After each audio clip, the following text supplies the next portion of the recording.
We mentioned in the past, ki v'simcha tetzeu. With joy and happiness, you can go out of anything that's holding you back. So during these weeks in Israel, the government has decided that we are allowed to start coming out and start returning to society and to each other, nice and slow, and hopefully it should be with lots of good health. So ki v'simcha tetzeu. Okay, here we go. This song is from Tehillim, from the book of Psalms. We say this every morning in Shacharit. Eilecha Hashem ekra ve'el Hashem etchanan. So if you know it, sing along. Eilecha Hashem ekra ve'el Hashem etchanan. Eilecha, we're starting slow and get faster. Hashem ekra, ve'yel Hashem etchanan. Shema Hashem v'choneini, Hashem eyeh ozer li. We ask Hashem for help. Shema Hashem v'choneini, Hashem eyeh ozer li.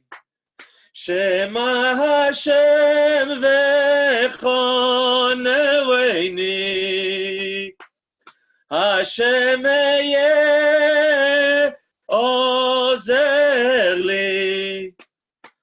Shema Hashem v'choneini, Hashem eyeh ozer li. Di-di-di-di-dam, di-di-di-di-dam, di-di-di-di-di-dam, ay-ay-yam. So whatever any of us need help with, Hashem should be there for us. He is there for us, but we should feel that He's there for us, and we should sing out to Him and pray to Him when we need Him most in our lives. Shema Hashem v'choneini. Okay, and moving it up a notch. It's a little weird without the guitar, but we're doing our best. Di-di-di-di-di-di-da-dam, ay-ay-di-di-da-dam, ay-yam, ay-ay-yam. Di-di-di-di-di-da-dam, oy-di-di-di-da-dam, ay-yam, ay-ay-yam. One more time, ay-di-di-da-dam, oy-di-di-da-dam, ay-yam, ay-da-da-da-da-dam.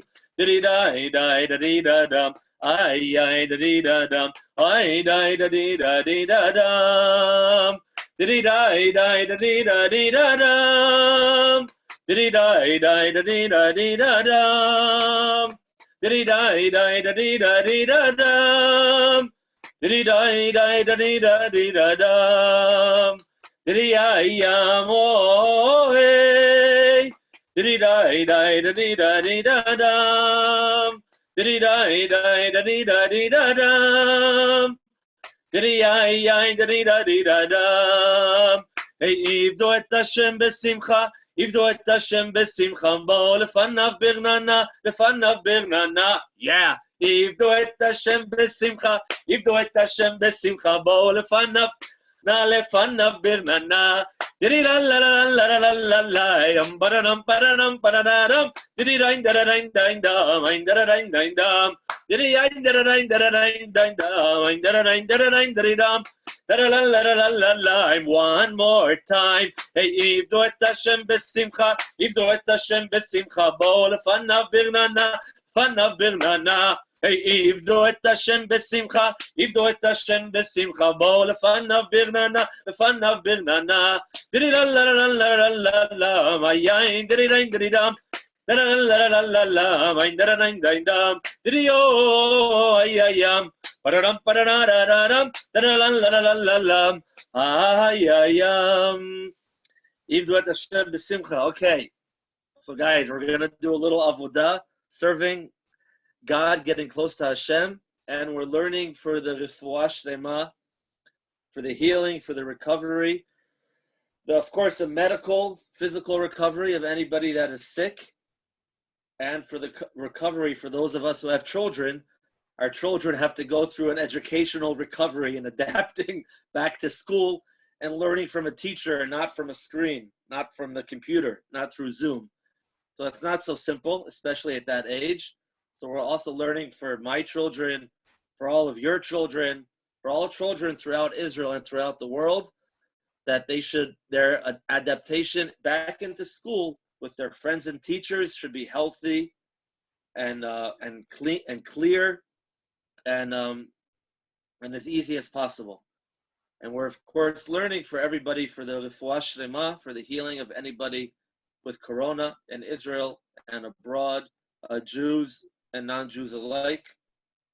And if anybody has a name you'd like to say, anybody that you know is sick with whatever it is, of course we're learning for them as well.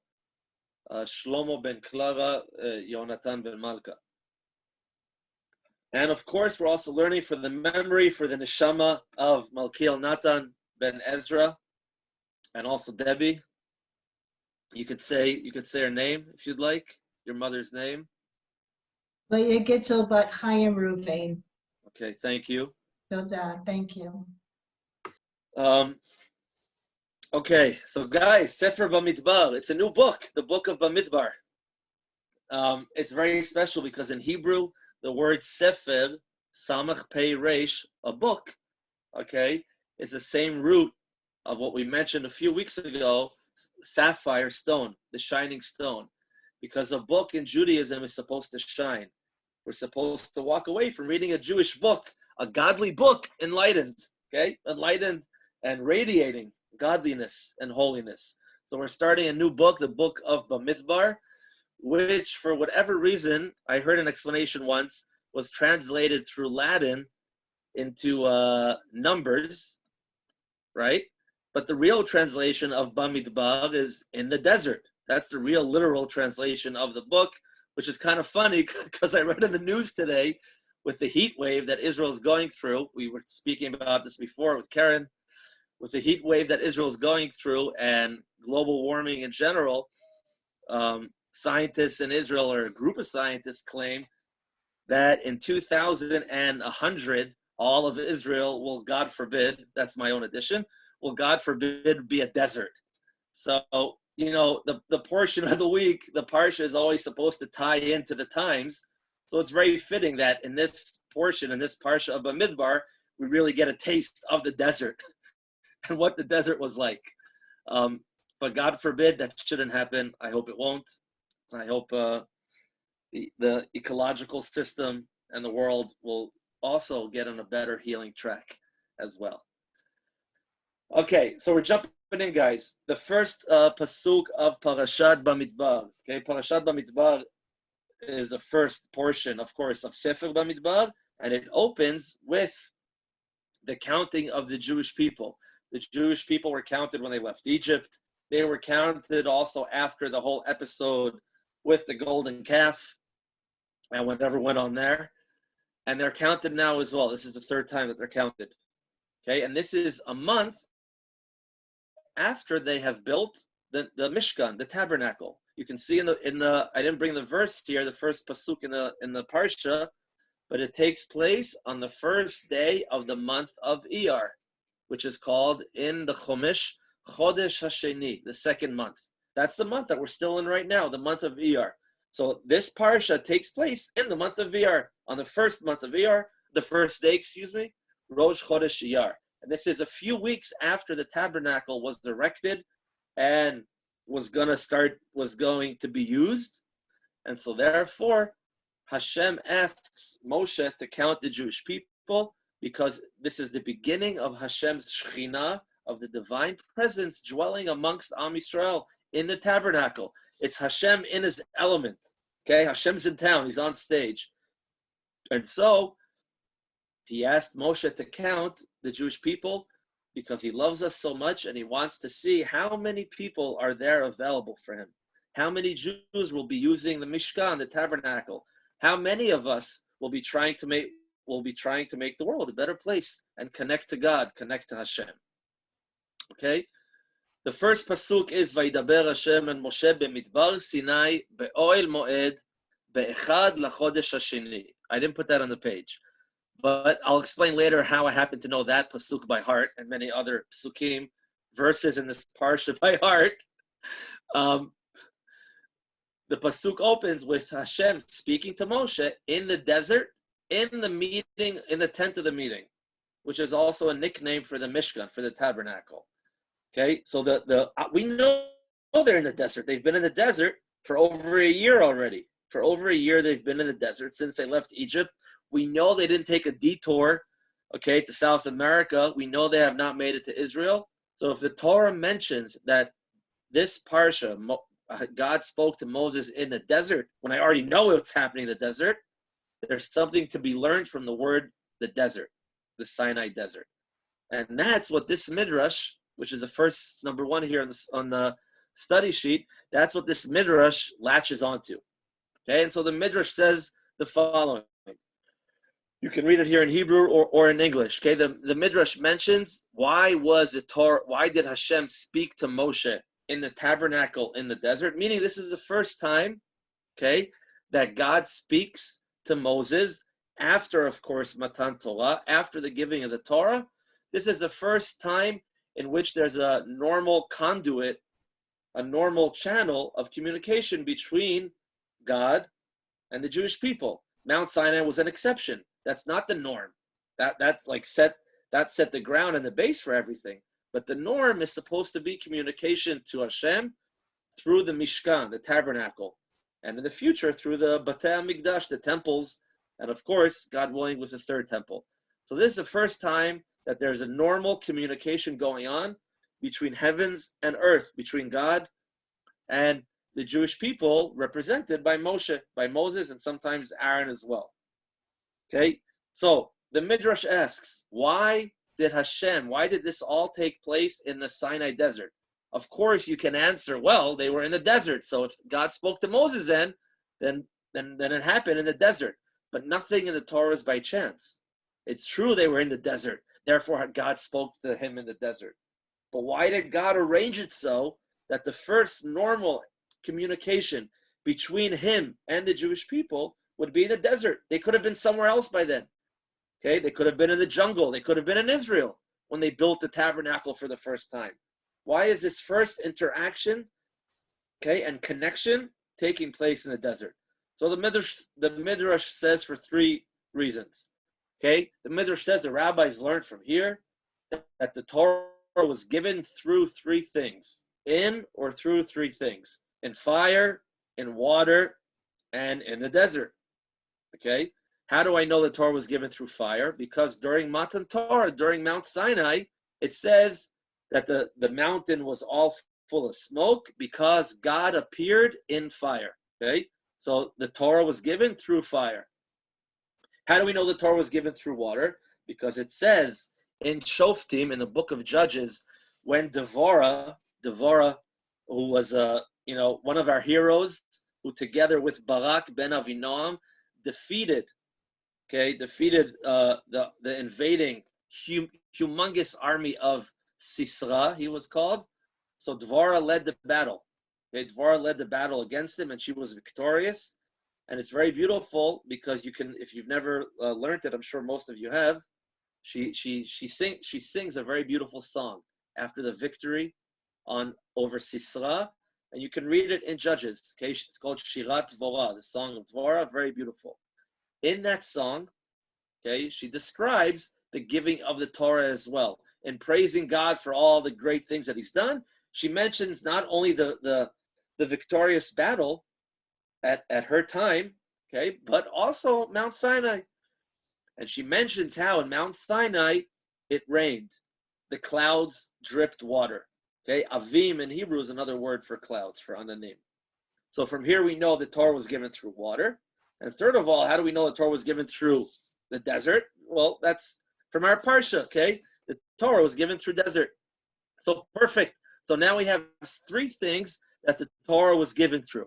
Okay, but of course, it's not by chance. The Torah is not describing a technicality only. It is describing a technicality. Yes, it rained on Mount Sinai, and there was fire, and it was in the desert. Kind of sounds like the whole scenario that the Wizard of Oz sets up for Dorothy and her friends behind the scenes.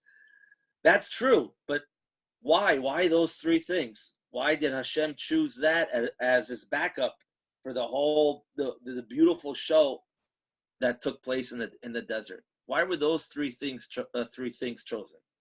Okay, and that's what I'd like to share. There's a beautiful idea, okay, that I learned recently, just this week for the first time in my life, hot off the press, at least for me. Okay, this is a book, guys. It's called Becha Yivarech Yisrael. Okay, which is part of the verse, part of the pasuk that Yaakov Avinu gives his son Yosef. So this book was a book written by a very special person. His name was Rabbi Levi Yitzchak Munzin, not Rabbi Levi Yitzchak of Berdichev, Rabbi Levi Yitzchak Munzin. Who was Rabbi Levi Yitzchak Munzin? He was a grandson, of the Rizhner Rebbe. The Rizhner Rebbe was a Hasidic Rebbe. Some of you might have heard of him, Rebbe Yisrael of Rizhin. A big special Rebbe. We don't have time now to get into too many details about him, but one thing which was exceptional and unique about him was that he lived in a palace. He lived like a king, which was very odd because most Rebbes, Hasidic Rebbes, and most non-Hasidic rabbis lived in a very simple house. The more broken windows they had, the more pious they were, and the more times the rain fell through the roof, the more righteous they were. So he was unique. He lived in a palace, and very fascinating stuff. So he had a very special, very special holy daughter. His holy daughter's name was Gittel. This Gittel was a big tzaddiket, a big righteous person. There's many stories about her. Most of them I read in this book. I'll just share with you two stories. One year when her brother was visiting her, when Gittel's brother was visiting her for Sukkot, so he stood next to her when Gittel lit the holiday candles, and she made the blessing on the candles for Chag HaSukkot, for Yom Tov. But she started crying. She started crying as she finished the blessing, as she finished the bracha. So her brother asked her, Gittel, why are you crying? Because it didn't look like it was emotional crying out of happiness and joy that the holiday of Sukkot began. It looked like a sad crying. So she said to him, I'm very worried because I do not feel the Kedusha, the holiness of Sukkot, of the holiday. I lit the candles and I don't feel anything. So I'm very worried about that. So he said, just a moment. He went outside and he checked and he saw that the cover that they had, this is taking place in Austria. In Austria, it sometimes rains during Sukkot. So they used to cover, this is also done in America sometimes, they would cover the sukkah sometimes with a plastic or a metal or tin temporary roof. So he went outside and he saw that the roof of the sukkah was still on, meaning the sukkah was not a kosher sukkah. It wasn't, they couldn't use it yet for the holiday. So he removed the roof and he came back inside. And when he came back inside, she said, oh, wow, what happened? I all of a sudden feel the holiday of Sukkot, pumping through me. So she was a very, very special person. Another short, sweet story about Gittel, Rebbetzin Gittel, was that, again, one time her son was next to her and there was a bee buzzing around her.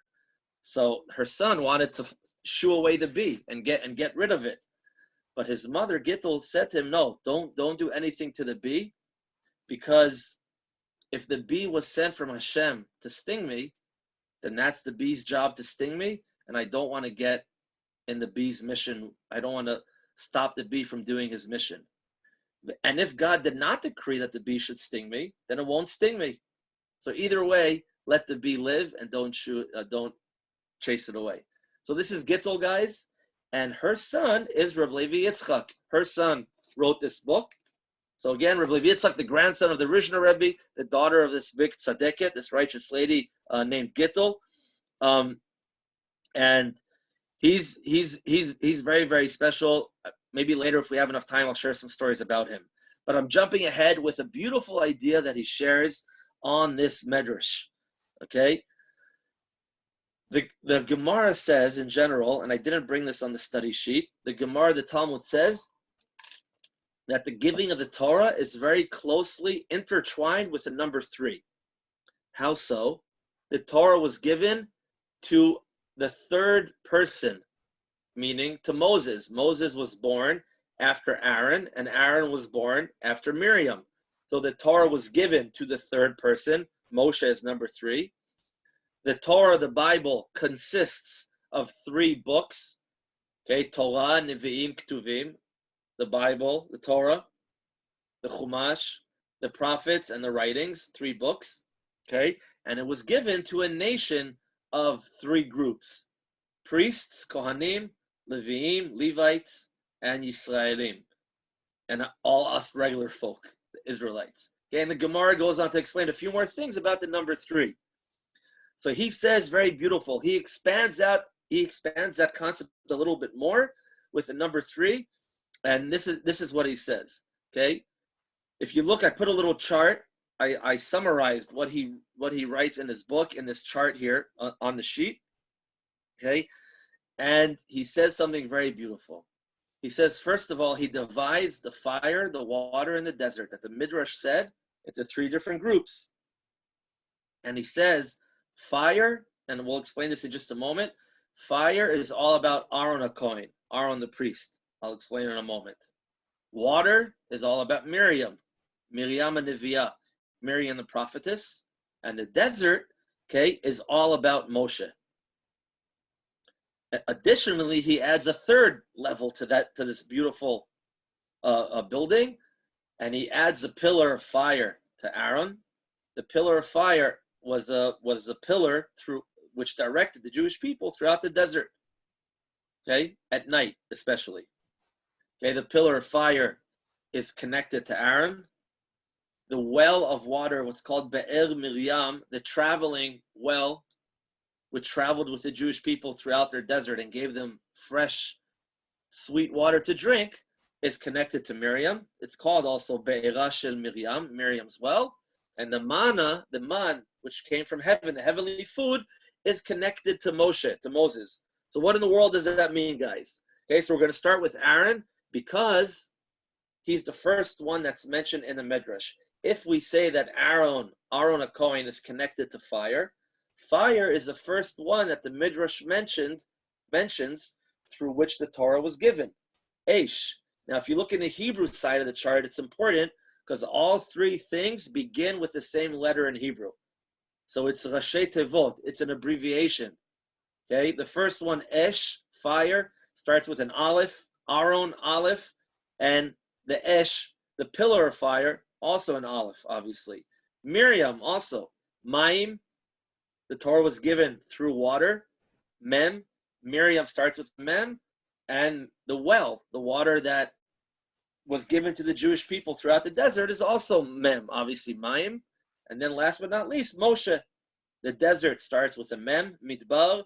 Moshe starts with a Mem, Moshe, and Man, the heavenly food, which I hope we're blessed to taste one day when the 3rd temple comes. So it's Aleph, Mem, Mem. Okay, we're not going to get into any Kabbalistic stuff. Don't be afraid. Okay, it's simple stuff. It's a beautiful tool which delivers a very deep and special message. Okay, so he says the following. We'll start with Aaron because he's the first one. He's fire. I'm sure maybe some of you are running now through your head. Okay, how is Aaron fire? What's the deal with Aaron being fire? So I'll share a few things, and if anybody wants to add or make any comments about that, I'll stop in just a moment, and I'd love to hear. Okay, so first of all, okay, Aaron is mentioned a number of times, of course, in the Torah, many stories about him. I brought 2 examples. During the golden calf scene, okay, when the people, not the women, but some of the men get together and decide to do a golden calf, so they come to Aaron and they ask him for help. Aaron as all the commentaries explain, basically, realized that if you can't, he had no choice but to join them. Meaning, if he would try to object to them, they would roll right over him and probably kill him.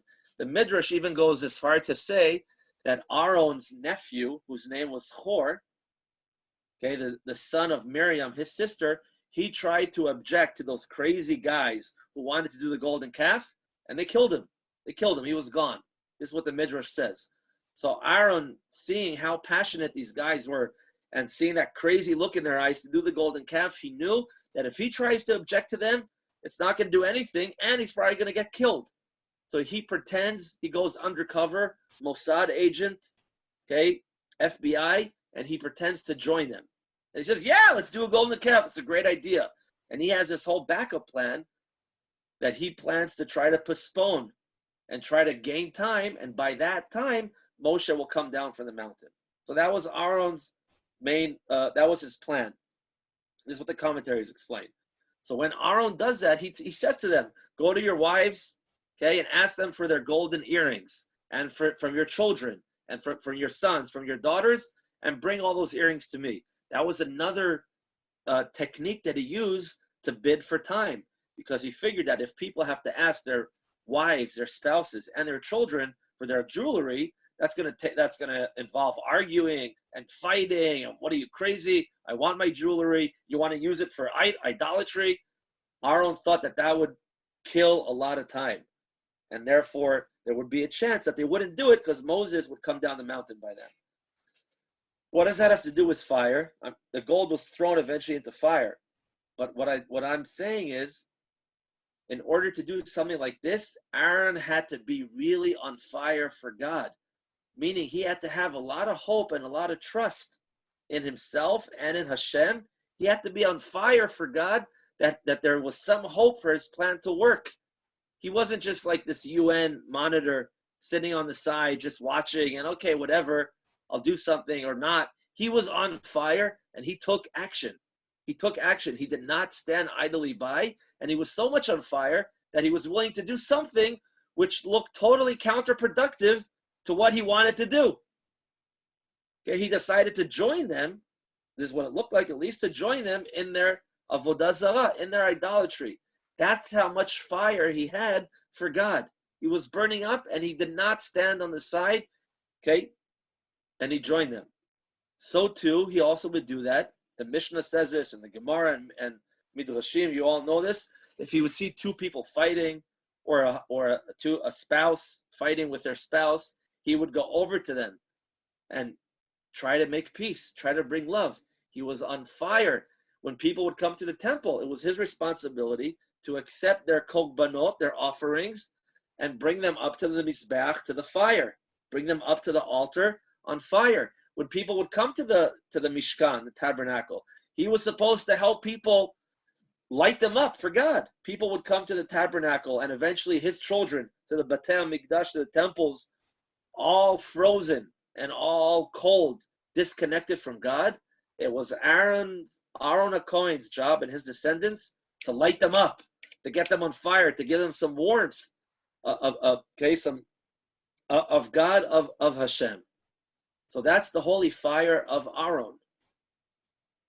That's the fire through which the Torah was given. And I'll get to that in a moment. What does that mean?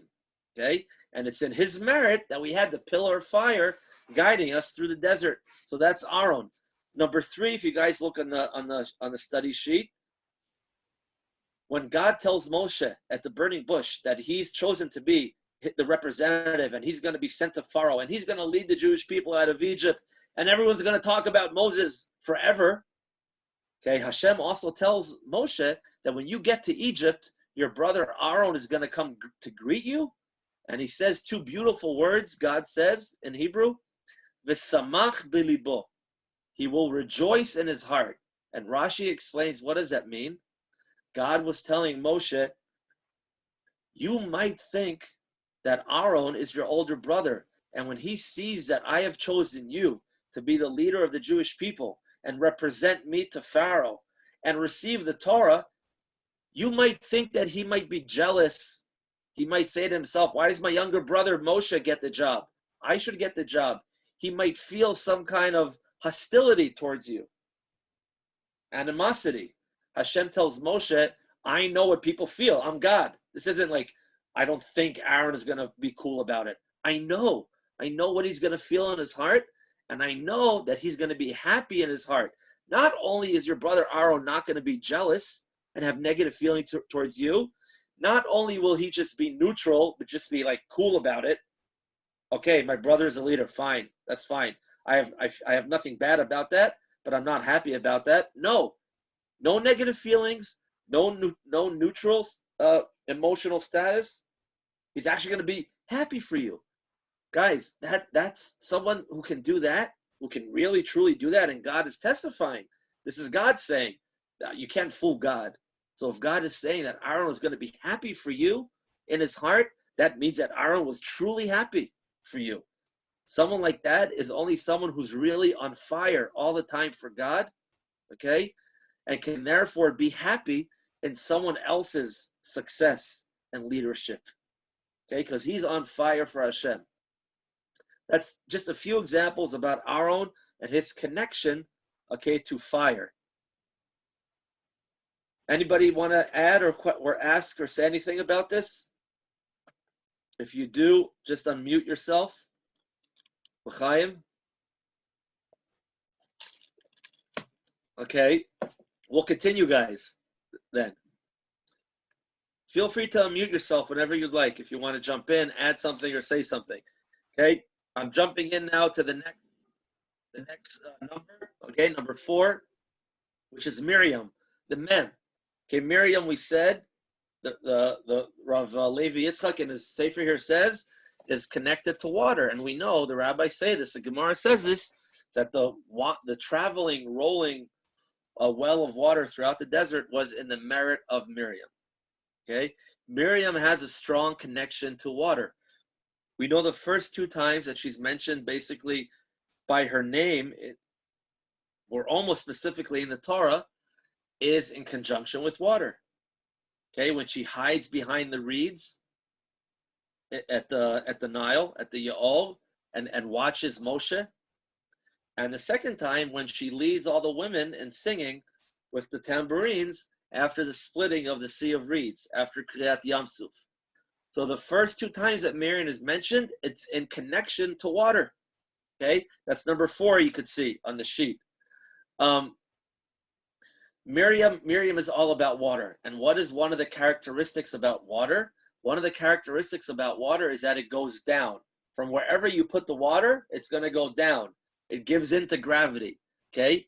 It goes down and it gives life. That's what Miriam does. And if you look for a moment back in the sheet, I didn't mention this on this little chart here. I put these arrows next to each of them, okay? Aaron, who we said is all about fire. He's all in love with God and burning up. He'll do whatever it takes to maintain his connection to God and to help other Jews with their connection to God. He's burning up like the fire. Fire rises. That's a little blue arrow. Fire goes up. Okay? Miriam, on the other hand, is all about water. Water, no matter at what angle almost you put it, okay, water goes down. Okay? Water is a source of life. And Miriam was all about bringing life to the world, and understanding, okay, at the same time, that it's not only about bringing life, but it's going down. It's going down inside of herself, meaning Miriam, most of the time, was behind the scenes. She's hiding behind the Nile, when Moshe is there in the little basket. She's hiding there behind the scenes. She's very humble. After the Jewish people come out of the Yam Suf, out of the Sea of Reeds, first there's the big song, Az Yashir Moshe Uvnei Yisrael, and Miriam doesn't grab the mic for Moshe. Hey, bro, let me lead also in song. After Moshe leads everybody in song, then Miriam leads everybody in song, and she takes out all these musical instruments. It's the first time the Jewish people played music. Where'd she get these musical instruments from? The rabbis talk about that. She schlepped them from Egypt. She didn't make a huge announcement. Okay, we're going to go. I think that we're going to need instruments after God saves us from the sea that we might reach after the Egyptians. She's very undercover. and she works quietly in a very, very humble way. Okay, she's always going down into herself, and from that comes great rejoicement and praise. Because unlike Moshe and the rest of the Jews that sang to God, but with no instruments, she was so humbled by the miracles that God did for the Jewish people at the Sea of Reeds, at the Yam Suf, that she broke out in song, but she also brought music. Okay, that's a whole nother level. The Jewish people sang with their voices vocally. That's nice, but you guys know it's not the same without music, without an instrument. She, because she was so humble, because she, like the water, always went down in herself, she was able to appreciate much more the miracles and wonders which God did. And therefore, when she praised God, it was a much louder, okay, and stronger expression of praise, song and music. Okay, so that's Miriam. That's Miriam the prophetess. Last but not least, guys, okay, and that's why we got the water. Water again, okay. It's not Coca-Cola. It's not, oh, I'm like the taste of life or something like that. It's not ginger ale. It's not beer. It's not scotch or Jack, whatever it is. Water is a very humble liquid, a very humble drink. But that's the source. That's what gives us life. That's the basics. So that's Miriam, the prophetess, the Neviah. Okay, the first Jewish person to play a musical instrument. Okay, don't let that. It's a big deal. Not always appreciated. And last but not least, guys, we got Moshe, who is connected to the desert, to Man. Okay, what's so special about the desert, guys? The desert is no man's land. The desert is what's called in Hebrew Hefker. It's anybody can go there. Okay, back in the days when countries did not have borders with fences, okay, and guards, they very often had natural borders. The desert was very often a natural border between two countries. Nobody wants a desert. You can't do much in the desert. It's for everyone. It's up for grabs for everybody. Okay, it doesn't have its own identity really. You can do what you want with it. Okay, tumbleweeds, cacti, excuse me. Okay, flash floods, whatever. The desert is open for grabs. Moses was the same thing. Okay, when Korach and his gang up on Moshe in a few weeks, Parashat Korach. So Moshe says to them, "Why are you guys ganging up on us and complaining about us?" He says to them in Hebrew, "Okay, v'nachnu ma? What are we? What are we? We're nothing. We're just doing what God asks." And this is how humble Moshe was. Avram Avinu, Abraham said when he spoke to God and tried to save the people of Sodom, Avram says to God, "Va'anochi afar va'efer." I am like dirt and ashes. So that's something. It's very humbling, but that's something. You can do something with dirt. When Moshe speaks about himself, he says, "What am I? I'm nothing. I'm just clay in God's hands." Okay? So Moshe is just like the desert. The desert is nothing. It's emptiness, basically. It's open for grabs. Anybody can use it. Anybody can move in. Anybody can do whatever they want with the desert. That's why if you look at the little chart, I put that arrow going left and right, okay, that the desert can expand in any directions. You can do whatever you want with it. Okay, it's there for everybody. No limits. And that's exactly what the man was, the heavenly man, okay, which fell down from heaven. It was food for everybody to eat. Hashem fed all the Jewish people, okay, and they had everything they needed in the desert from this heavenly food. But this only happened in the desert. Once the Jews entered Israel, okay, shortly after Pesach, the man stopped.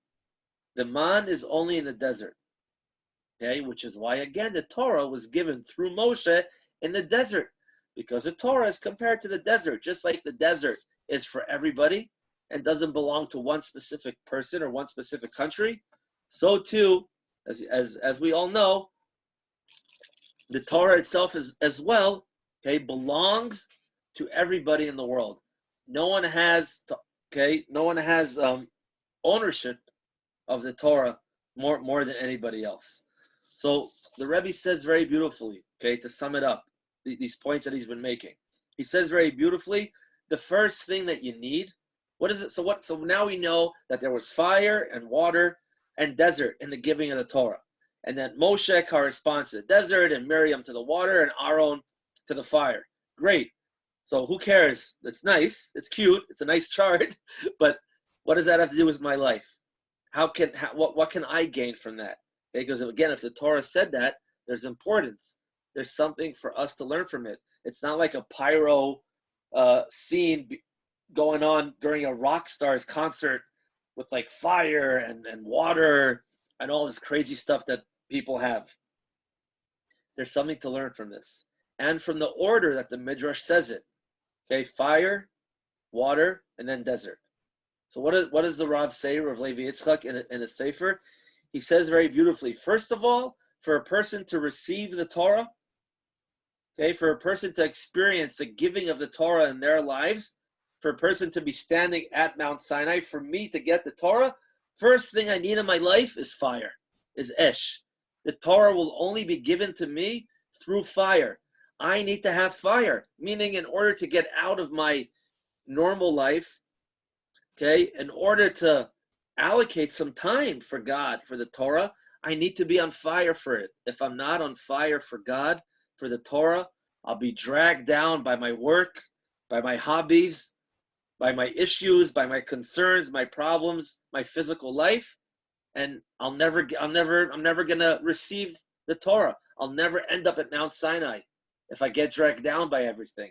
But if I'm on fire for it, if I'm on fire for God, then I'll be able to rise above it, just like the fire, the arrow going up.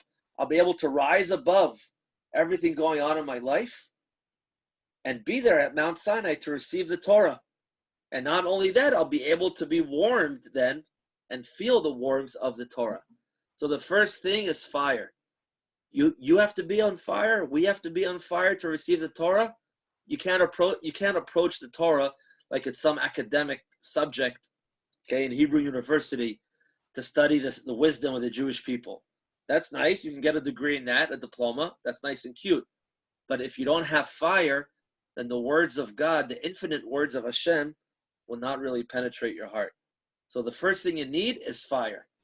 Okay? Just like Aaron HaKohen. Aaron's on fire. He sees two Jews fighting, boom, he runs towards them and tries to make peace. He sees a broken person come to the tabernacle, the Mishkan, he gets off of his tuch, off of his tuchis, off of his tush, and he runs to that guy and tries to help him. He sees the Jewish people about to do idol worship. He says, no problem, I'm joining you guys, with the yearning and the hope to save them from this horrible sin. So he's on fire all the time for God, all the time for Hashem. We also have to be on fire if we want to connect to God. Okay, I don't remember, I think it was Rabbi Chaim of Volozhin, one of the top students of the Gaon of Vilna, if I'm not mistaken, but it might have been a different rabbi, and I don't remember the name. So they would say his students said about him that when he would learn Torah, he'd learn it with so much fire, enthusiasm, and fervor that they would have to come, his students would have to come every few minutes and put a cold, damp washcloth on his forehead as he would sit in the Beit Medrash learning Torah. His physical body would get hot and warm because he would be so engrossed and so excited by the words of Torah, it actually had a physical reaction on him, effect on him. And his forehead would get hot, and every few minutes or every few hours, I don't remember the exact details of the story, but every few minutes or every few hours, his students would come and change like you do to someone who has a fever, God forbid. So that's what we're talking about. Okay? That's the type of fire we have to be on for the Torah. Wasn't there also a rabbi in the Gemara that when he would sit learning, if a bird would fly above his head, it would like get scorched and fall burnt to the ground. Right, yeah, thanks for reminding me. Right, the big rabbi, the Tana, Yonatan ben Uziel, he lived in the generation before the Second Temple was destroyed. And Yonatan ben Uziel, right, that's what the Gemara says. Of poreach, a bird which was flying above him would be burnt. Okay?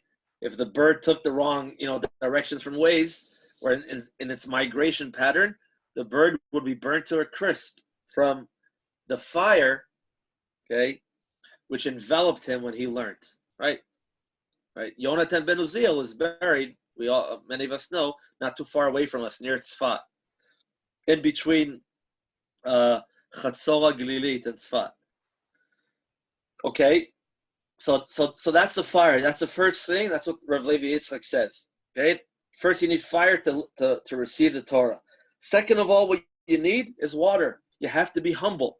Okay, you have to realize that you don't know everything.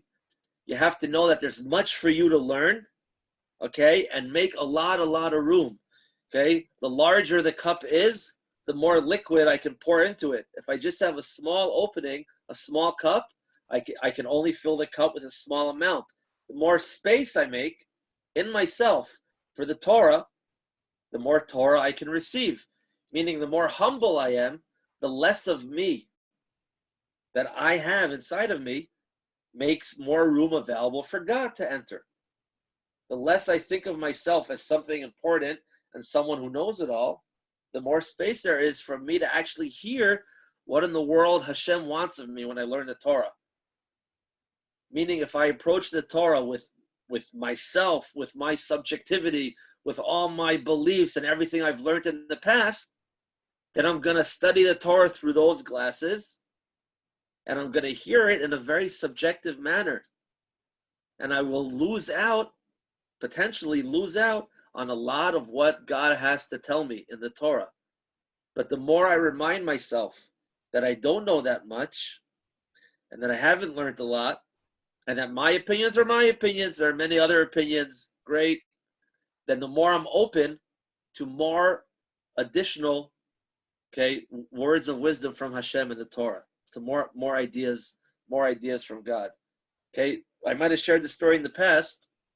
Hey, when Rabbi Shlomo Karabach was learning in yeshiva, in Torah Vadas in Brooklyn, so he said when his Rav would teach, sometimes they would learn the same piece in the Gemara and the Talmud for weeks, the same few sentences for weeks, okay? And every morning when they would open up the Gemara, they'd open up the tractate to learn that same sugya, that same discussion in the Talmud and the Gemara, his Rav would say to them, Chevra, guys, remember, what we learned yesterday is worth nothing. I hope you have no recollection, and don't rely on what you learned yesterday, because now we're going to see something totally new. And that's what he would say every morning when they would approach and study the same exact topic that they studied the day before. He wanted them to be totally open to the words of the Torah, because remember, guys, if God is infinite, and he is, what we learned from that same portion yesterday was good for yesterday, but the wisdom is infinite, so there's more to learn today. And if I'm still relying and remembering what I learned yesterday, I'm not going to be open to hear what God has to tell me today. And the same goes for tomorrow and the next day. Okay, if it's a finite book, okay, or an encyclopedia, so the knowledge, the information, the wisdom is there, and that's it. I read it yesterday, I can read it tomorrow, and I'll remember it the more I read it, but I'll remember the same exact information. But if those few sentences contain infinite wisdom, then every day that I study it, there's more wisdom that I can gain from it. And if I rely on what I studied yesterday, I'm never going to be open to the wisdom of today coming from God, from his infinity.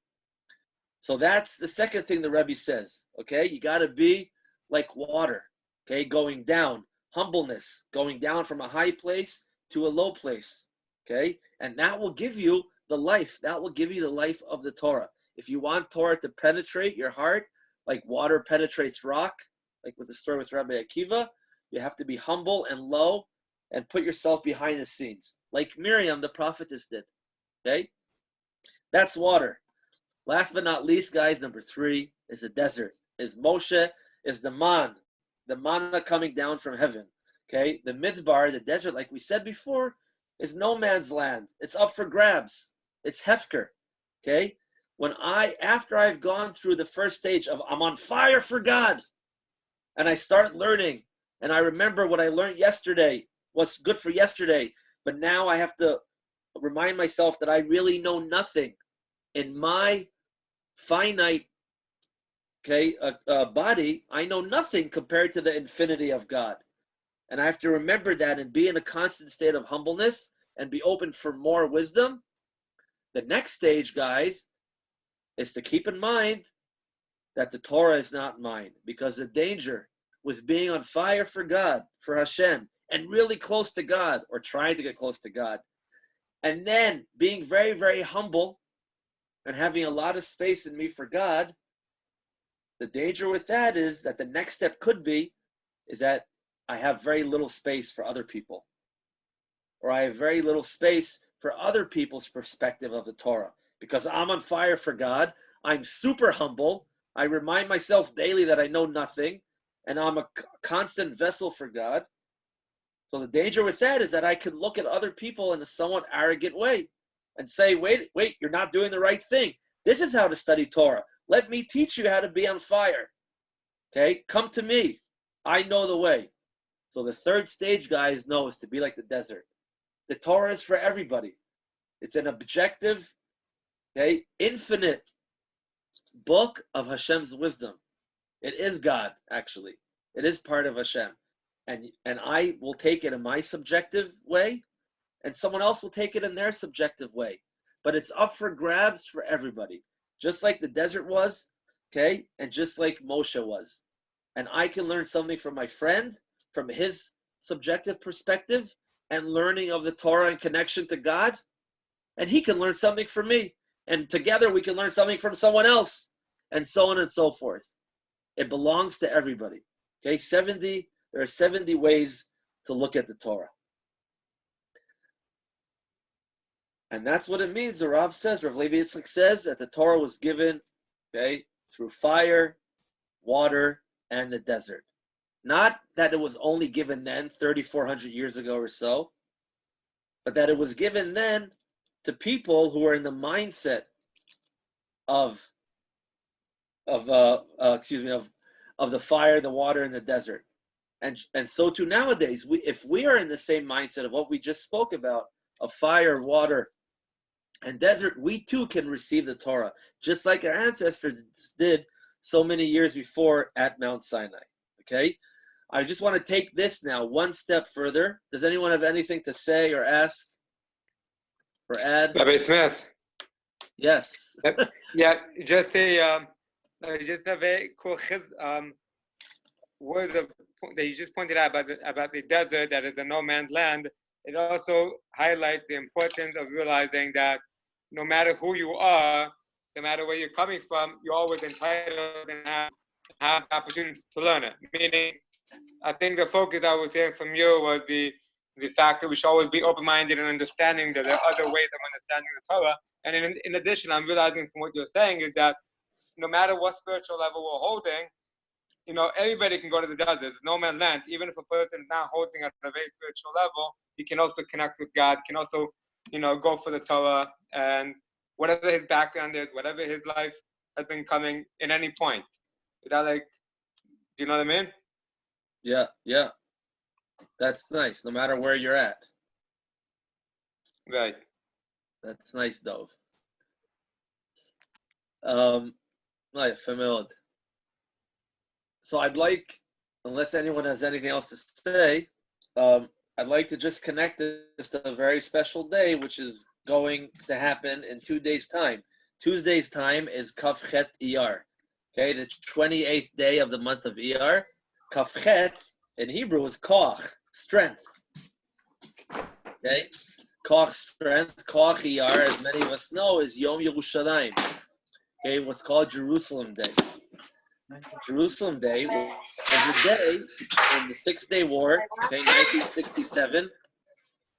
Where 53 years ago, basically, about 53 years, Six-Day War, the miraculous war, full of miracles and heroic acts of the holy soldiers, Chayalei Tzad. The Six-Day War, as we all know, was the war in which Israel tripled its territory, and most importantly, one can say, or I'll say for now, is when we regained Yerushalayim, Jerusalem, and also Hebron, where Abraham and Sarah are buried, and of course we got back the Golan Heights, okay, where many of us right now are sitting. So we know, guys, that we just said the Torah was given, and the Torah can be given nowadays if we put ourselves in the mindset, okay, of fire, water, and desert. But the Torah wasn't given, that wasn't the end of the story. We were taken out of Egypt for a purpose. What was the purpose? To receive the Torah, in order to fulfill it in Eretz Yisrael, in order to live it in the land of Israel. Okay? The Exodus, the giving of the Torah, and living it in the land of Israel. Okay? In Eretz Yisrael. So when the state of Israel, Tafshin Chet, 1948, came back to life, was reborn once again, the modern state of Israel, okay, we were back at home, but we were not totally back at home. It's like you move into a house that you bought, but the bedroom is locked, and the landlord still owns the bedroom. That's crazy. What kind of lifestyle can you have in a home that you own, that you bought, but the bedroom is locked, and the landlord uses it periodically? It's insanity. That's crazy. Okay? So we were back in our element. We were back in our natural habitat in Israel, but we didn't have access to the bedroom, to Yerushalayim, to Jerusalem. Okay? A penguin on a ship in the North Pole might be having a lot of fun, but unless you put the penguin on an iceberg, on a sheet of ice, it's not really going to be enjoying itself as much as possible, and won't live up to its fullest potential. So life was good, or at least they say so, but it wasn't perfect. We were back in Israel, but without Jerusalem. We were in our home, but the bedroom was locked. Okay, Jerusalem was locked. Only on the Six-Day War, we regained Jerusalem once again, which is a huge present. Now that war, guys, was called Milchemet Sheshet Hayamim. Okay, the Six-Day War. A friend of mine, his name is Rav Asher. He's a Rosh Yeshiva of the Hesder Yeshiva in Tzfat. So he mentioned how this terminology, the Six-Day War, Milchemet Sheshet Hayamim, rings a bell in a Jewish person's head. When is the first time these two words appear in the Torah? When the world was created. Shabbat, Sheshet Yamim. That's his number 6 on the study sheet that you can see. So meaning the Six-Day War invites me, so to speak, to look at some connection between that war, the Six-Day War, and the 6 days in which the world was created, and Shabbat. Okay? If we say in the verse, in the pasuk, that for 6 days you do work may be performed, but on the 7th day it's a complete rest day. You have to rest on Shabbat. Okay, that's basically, guys, that's what happened in the Six-Day War. In the Six-Day War, without being too corny, and I really mean this, the soldiers, our holy soldiers, you could read many unbelievable stories, fascinating stories. They did a lot of melacha. They did very heavy work, very heavy labor. Okay, heroic acts that they took, self-sacrifice. Okay, many stories of David against Goliath, how they stood up against many. So these holy soldiers in the 6th day, in the 6 days of battle, they did the melacha, they did the work. Okay, and all of us, we have the privilege to live in Shabbat. We have the privilege to rest on Shabbat. They did the war for us. They brought us Jerusalem. They brought us Hebron. They brought us the Golan Heights and other parts of Israel. And now it's Shabbat. Okay?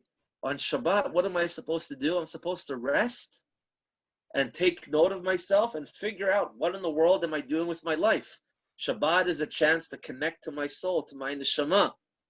Okay? So if these soldiers died, literally died, with all the work that they did in creating, okay, the state of Israel as we have it today, and tripled its borders, now we're in Shabbat. Now we have to sit and say to ourselves, okay, I did all this work. The soldiers did all this work for me. So what am I doing here? What am I doing with my life in Israel? Now is my chance to pour holy and important content into the 6 days that these soldiers died for. Now it's the Shabbat for those 6 days that the soldiers fought for the land of Israel.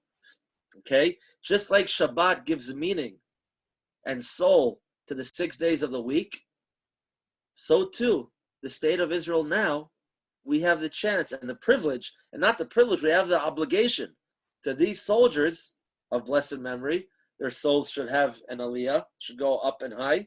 We have an obligation and a privilege, okay, to give meaning to what they fought for and what they died for. And that's the Shabbat that we have nowadays in the current state of the current state of Israel. Okay, some of the soldiers, I just want to share with you a short story that Shlomo would say. Rabbi Shlomo Karlbach met, some of you might know this story, but he met an injured, he went to visit some of the injured soldiers from the 6-day war in the hospitals. There are a few, there's some footage of that actually. And he met this shiryoner, a tank soldier.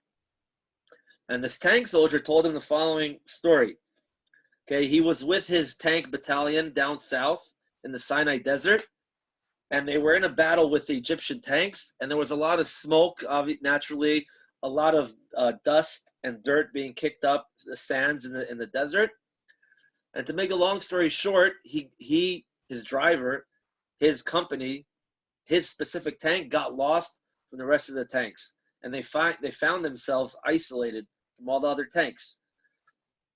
And before they knew it, they were right in front of this huge Arab town, Arab village in the Sinai. So they figured, okay, they're in a tank. There were no Egyptian soldiers in sight. Okay, the Arabs living there, the Arab Egyptians living there, they're part of the hostile enemy, but they'll drive through the village as quickly as possible and head towards the rest of the tanks. So the tank starts rumbling through this Arab town. And after a few moments of rumbling through the town, they hear all this clanking and all this real bad noises coming from the engine of the tank. Smoke starts coming out. The tank comes to an abrupt stop, and that's it. It stops moving. And now they're stuck in the middle of the 6-day war in the Sinai desert with a broken tank in the middle of an Egyptian Arab town. So they start, naturally they start freaking out a little bit. And he and his friends, he told Shlomo, had this argument what to do. Should they stay in the tank? Should they get out of the tank and try to fix it, risking being shot on by the Arabs living in that village? So they were arguing what to do. And one of them peeked outside to see what was going on. So nothing happened for a while, but after a few minutes, one of the guys peeked out and they saw this Arab resident coming towards the tank with something big he was holding in his hands. So he told his friends that maybe he's arriving with a weapon or a bomb or whatever it is, and they should be prepared for a battle. But the Arab got closer, and the closer he got, the guy saw that this Arab guy was holding a huge tool chest. Okay, so he said to the soldier, he said, "What's going on?" And the guy said to him, "Well, the tank broke down," which was kind of an odd question. And the guy says, "Okay, great. I'm a mechanic. I'm a car mechanic. I'll fix your tank. Just a moment."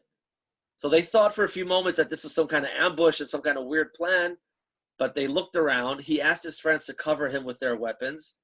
It might have been the Galil back then or a different rifle, I don't remember. And he got out of the tank. He opened the engine compartment, and this Arab guy got to work fixing their tank in the middle of the 6-day war in this Arab village in Egypt, or Egypt till then. So the guy fixed it. It took him a few good minutes, but he fixed their tank. After he fixed the tank, this guy told Shlomo, he turns to him and he says, I'm not sure if they spoke to each other in English or maybe this soldier was of Sephardic descent, so he knew Arabic. I'm not sure about that detail, but he asked him, what in the world is going on? Why were you willing and eager to fix my tank? You're part of the enemy. So this Arab mechanic said to him, listen, if this was a war between Egypt and Israel, then I'm an Egyptian and you're an Israeli, and you'd be my enemy. And of course I would never come to fix your tank, and I try to kill you. But this war is not a war that Egypt is waging against Israel. This is a war against Allah. This is a war that Egypt and other Arab nations are doing against God. And you guys are representing God. And I want no part in such a war. And I'll do whatever I can to help you win the battle and to help God succeed. And that's why I helped you. So this is coming from an Arab mechanic. Okay? They of course got on their way and they escaped and they survived the 6-day war.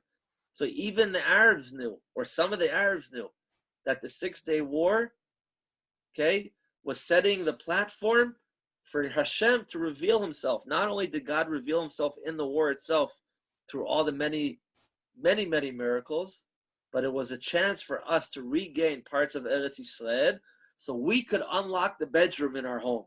So we could unlock the Golan Heights and we could represent God as much as possible, okay, and connect to Hashem back home in Eretz Yisrael. And now, guys, like I said before, we're on Shabbat, and it's our chance to reflect on ourselves after we have connected to the Torah through fire, okay, on passionate for God, okay, through water, humbleness, and through desert, awareness that the Torah is for everybody. We then have to take it down another level and we have to ask ourselves, what am I doing with all that? How am I making Israel a better place? How am I making myself a better place? Okay? What content do I want to give to what all those holy soldiers gave their life for, okay, in the 6-day war?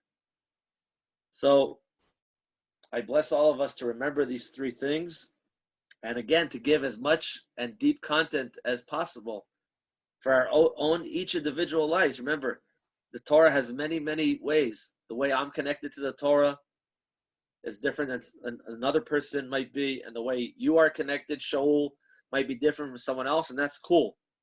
That's obviously very awesome, very good. So a happy Yom Yerushalayim. We should gain a lot of koach, a lot of strength, a lot of kafchet, a lot of 28. It's the 28th day of Iyar. And remember, you know, one thing that I was speaking to Amuna today. I'm not sure if she's here. I don't think she's here. But what can help us all is to be like the desert, to be hefker, to just let go and let God run the show. Okay, we've had a reminder of that in the past 2 months or so, that we that God's really here. We made all these plans, traveling plans, flying, okay, trips, vacations, jobs, but Hashem had other plans with this whole Corona Mishugas.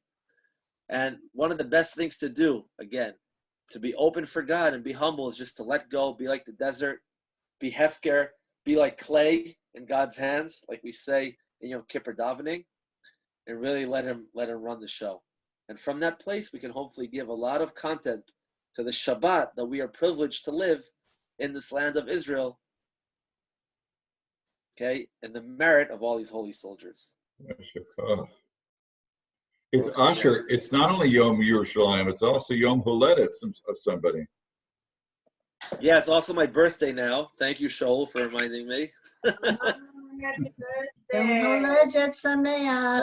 Thank you. It's my birthday right now, the 26th day of Iyar, Chav Vav. Okay. You've got I guess blessing what? for us all? Do you have a birthday blessing for us all? I think I just gave it a whole hour blessing or something. but I bless all you guys and myself as well, that we all find our own subjective fire that we're on fire for God, and that brings us a lot of enthusiasm and love and warmth. And that fire, when it touches other people, it's not a fire that burns, but it's a fire that heals, and a fire that other people can also warm their souls up to as well. So And Man. that's my blessing. beautiful.